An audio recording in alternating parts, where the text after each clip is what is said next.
بیگم نے صبح اپنے شوہر سے کہا، رات میں نے کیا ہی خوبصورت خواب دیکھا ہے۔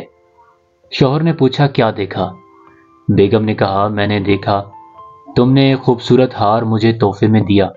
میں وہ پہن کر ایک تقریب میں گئی، ساری خواتین مجھے اور میرے ہار کو دیکھ رہی تھیں۔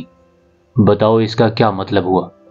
شوہر نے اپنی بیگم کو بہت محبت سے دیکھا، پھر اس کے کان میں سرگوشی کی، اس کی تعبیر کے لیے تمہیں بس شام تک انتظار کرنا ہوگا۔ بیگم خوشی سے نہال ہو گئی۔ شوہر کام پر چلا گیا اور وہ دن بھر منصوبے بناتی رہی، ہار پہن کر میں پہلے کسے دکھاؤں گی۔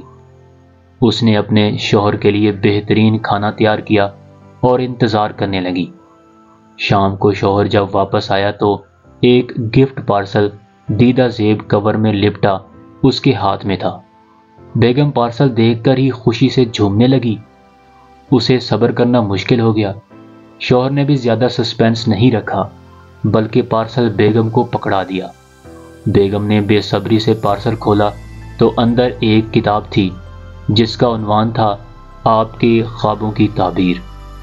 یہی حال اس ملک کے دانشور اور حکمرانوں کا ہے۔ ان سب سے عوام بڑی امیدیں باندھ لیتی ہے۔ لوگ سمجھتے ہیں کہ ان کے خوابوں کی یہ لوگ تعبیر بنیں گے، لیکن ہر ایک امید دلاسے دے کر بجائے تعبیر بننے کے اپنی اپنی الگ تعبیر پکڑا دیتا ہے۔ اس ملک میں کوئی خواب تعبیر نہیں ہو رہا کیونکہ کوئی اپنے خواب کی تعبیر کا ذمہ دار نہیں بن رہا، اس لیے سب ہی مایوس ہیں۔